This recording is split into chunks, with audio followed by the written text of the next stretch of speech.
Dalam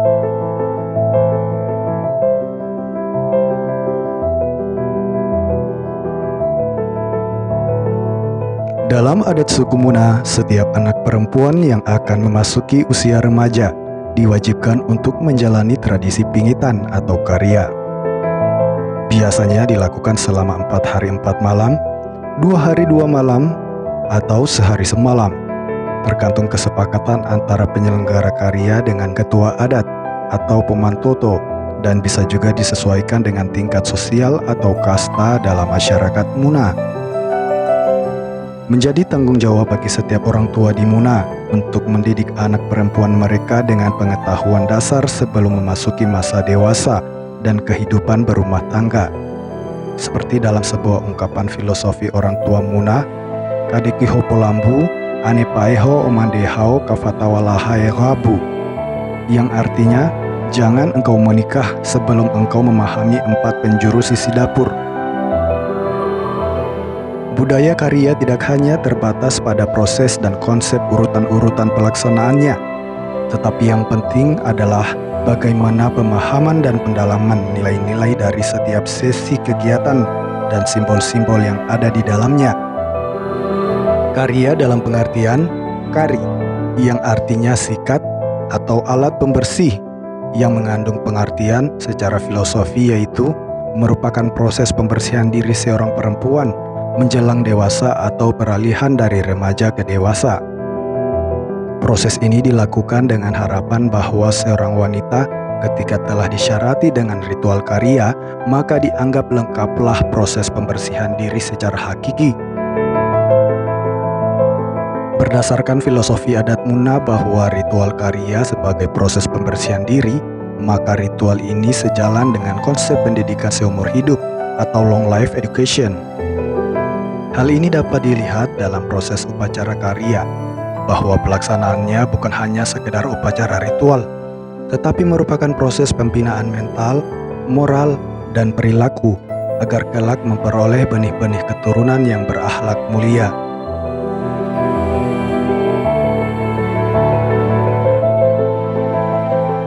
Kali ini kita akan mengulas proses pelaksanaan karya atau pingitan yang diselenggarakan oleh keluarga besar Lalomadi bin Ladame dengan Ernawati binti Laudepou.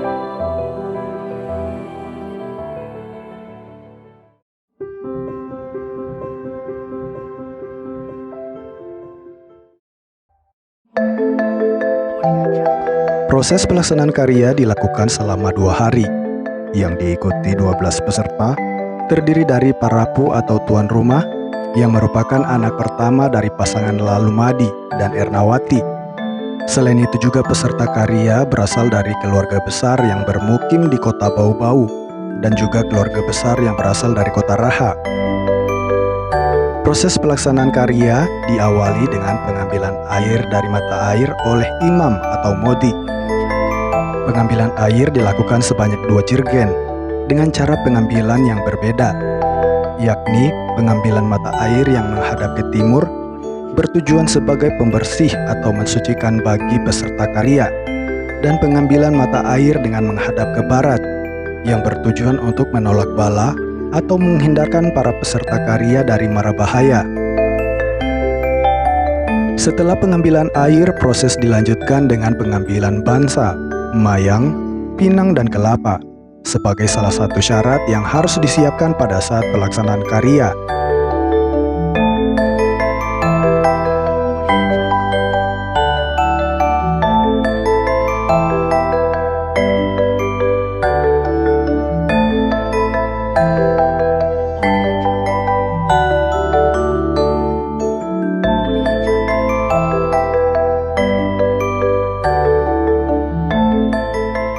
Di malam Kafoluku, peserta karya terlebih dahulu dimandikan dengan air yang diambil dari mata air. Dan setelah peserta karya mandi, selanjutnya dilakukan pembacaan doa untuk memohon keselamatan agar dalam proses kagombo, peserta karya selalu dalam keadaan sehat. Dan pembacaan doa dirangkaikan dengan acara barasanji. Dan setelah itu peserta dimasukkan dalam tempat yang telah dikemas khusus, yaitu tempat karya yang disebut songi.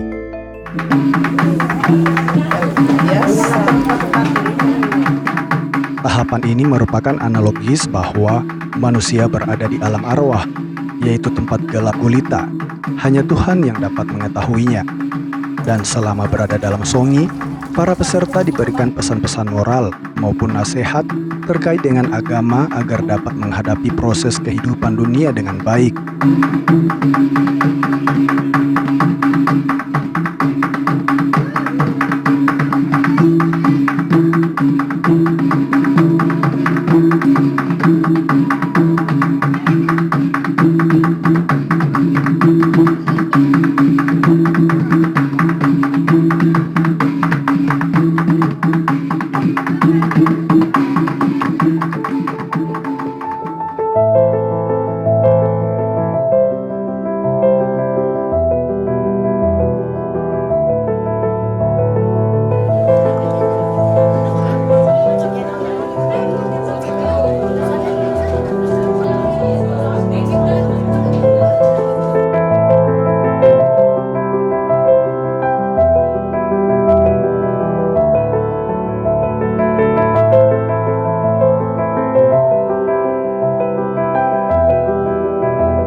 Prosesi Kaban Sule, yaitu proses perubahan posisi yang dipingit. Awalnya posisi kepala di sebelah barat dengan berbaring menindis kanan, selanjutnya posisinya dibalik, kepala ke arah timur, dan kedua tangan di bawah kepala ditindis di sebelah kiri. Kondisi ini diibaratkan pada posisi bayi yang masih berada dalam kandungan, yang senantiasa bergerak dan berpindah arah atau posisi. Prosesi Kalem Pagi diawali dengan proses debalengka, yaitu membuka pintu Kagombo atau pingitan. Secara filosofi, Kalem Pagi berarti pelampauan atau melewati, yaitu proses peralihan dari remaja ke usia dewasa. Oleh karena itu, menurut tradisi di Muna bahwa yang dikarya harus usia remaja yang menjelang dewasa.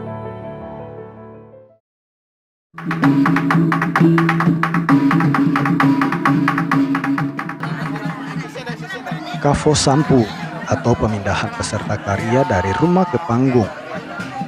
Pada hari keempat menjelang maghrib, para gadis pingitan siap dikeluarkan dari rumah atau ruang pingitan ke tempat tertentu yang disebut Bawono Karuma atau panggung. Pada waktu mereka diantar ke panggung tidak boleh menginjak atau menyentuh tanah. Gadis-gadis yang mendampingi peserta karya harus yang masih hidup kedua orang tuanya. Mereka bertugas memegang sulutaru, yaitu semacam pohon terang yang terbuat dari kertas warna-warni, dan di puncaknya dipasangkan lilin yang menyala. Pengertian lain dari sulutaru adalah merupakan isyarat harapan dari peserta karya agar ke depan memperoleh jalan hidup yang lebih cerah. Oleh karena itu, nyala lilin di puncak sulutaru menjadi simbol masa depannya.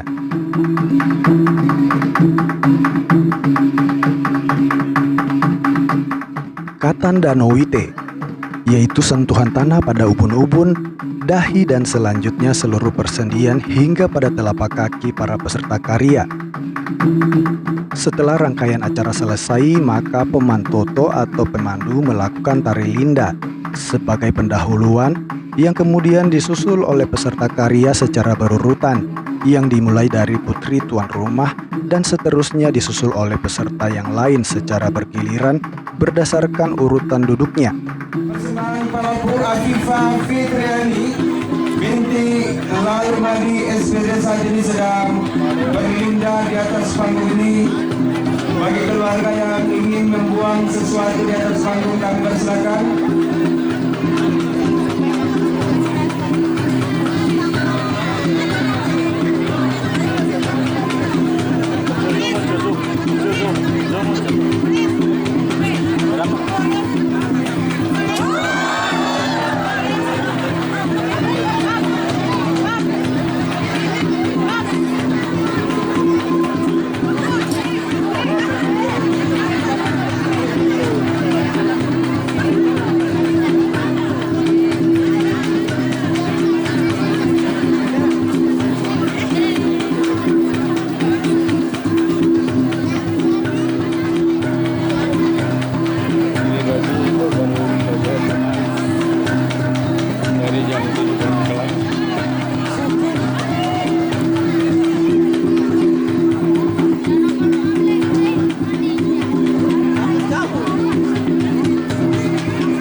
Selanjutnya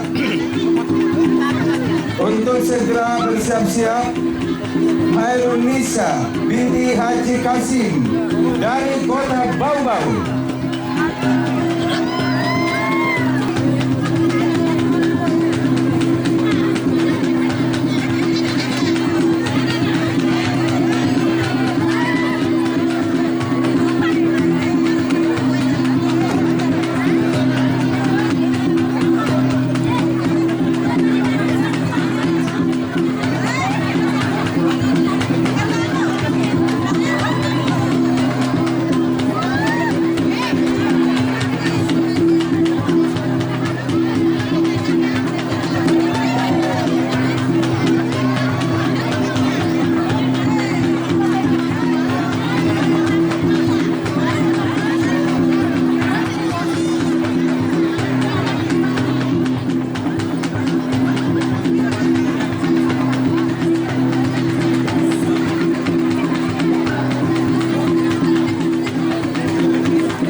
Jangan dulu itu ya, bro.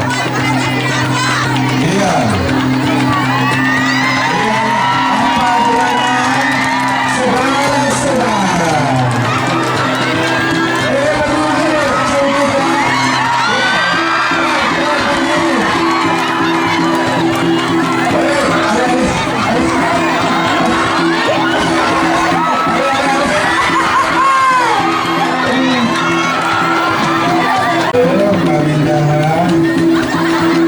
Silakan dipikir hari lainnya ya. Waalaikumsalam. Baik, selanjutnya.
dari Bapak Aslan yang berdomisili di Kota Bau-Bau.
Elsa binti Laepi.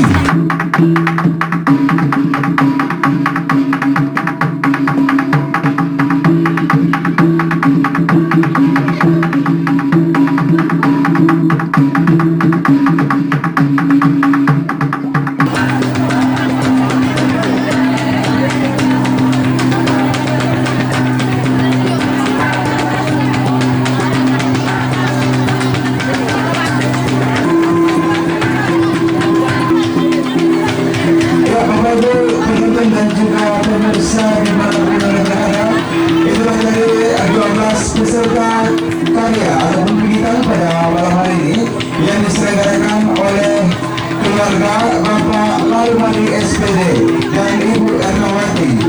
Tentunya saya mewakili keluarga mengucapkan terima kasih atas seluruh keterlibatan Bapak dan Ibu serta keluarga teman-teman panitia pada malam hari ini.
hatiku, tapi tidak mimpi-mimpiku. Kau bisa lumpuhkan tanganku, tapi tidak mimpi-mimpiku. Kau bisa merebut senyumku, tapi sungguh tak akan lama. Kau bisa merobek hatiku, tapi aku tahu obatnya. Manusia-manusia kuat, itu kita. Jiwa-jiwa yang kuat, itu kita. Manusia-manusia kuat, itu kita. Jiwa-jiwa yang kuat, itu kita. Kau bisa hitamkan putihku, kau takkan gelapkan apapun. Kau bisa runtuhkan jalanku, kan ku temukan jalan yang lain. Manusia-manusia kuat, itu kita. Jiwa-jiwa yang kuat, itu kita. Manusia-manusia kuat, itu kita. Jiwa-jiwa yang kuat, itu kita. Bila bukan kehendaknya,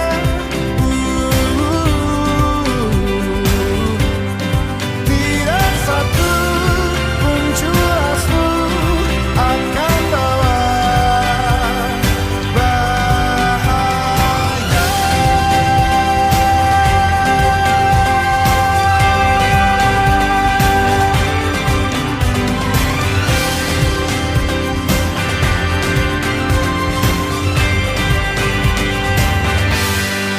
Manusia-manusia kuat, itu kita. Jiwa-jiwa yang kuat, itu kita. Manusia-manusia kuat, itu kita. Jiwa-jiwa yang kuat, itu kita. Manusia-manusia kuat, itu kita. Jiwa-jiwa yang kuat, itu kita. Manusia-manusia kuat, itu kita. Jiwa-jiwa yang kuat, itu kita. Kau bisa patahkan kakiku, patah tanganku, rebut senyumku, hitamkan putihnya hatiku, tapi tidak mimpi-mimpiku.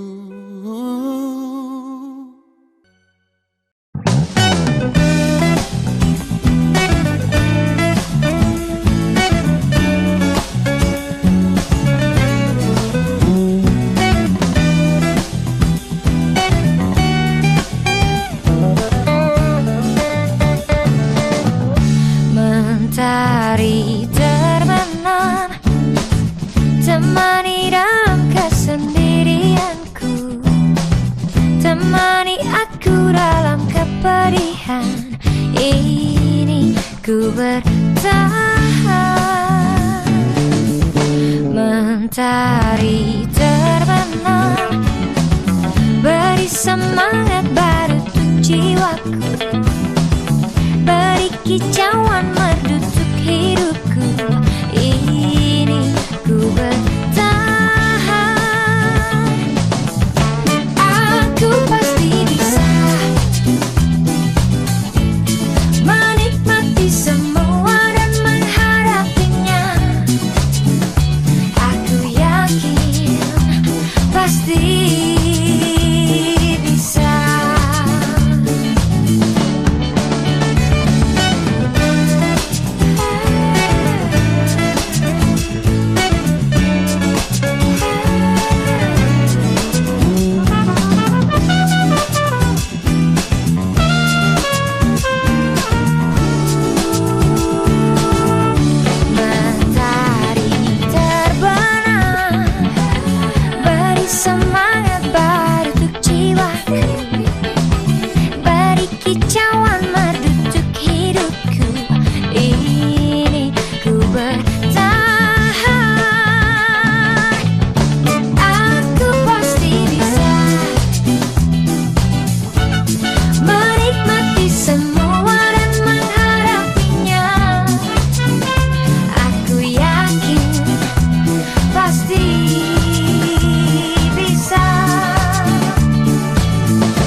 Kahapui atau pembersihan dilakukan esok harinya.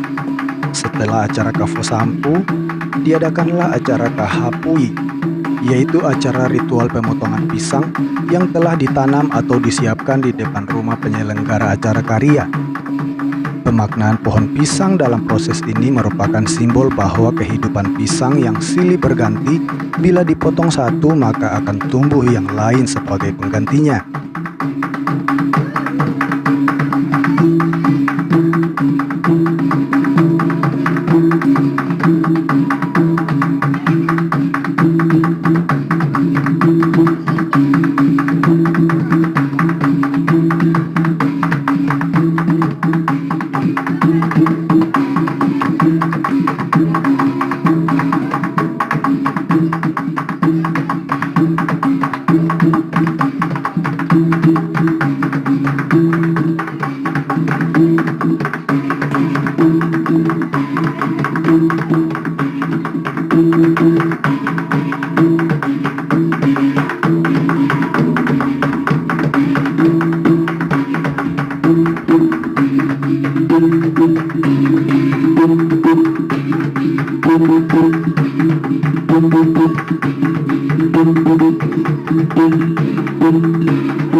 Kahorono Bansa.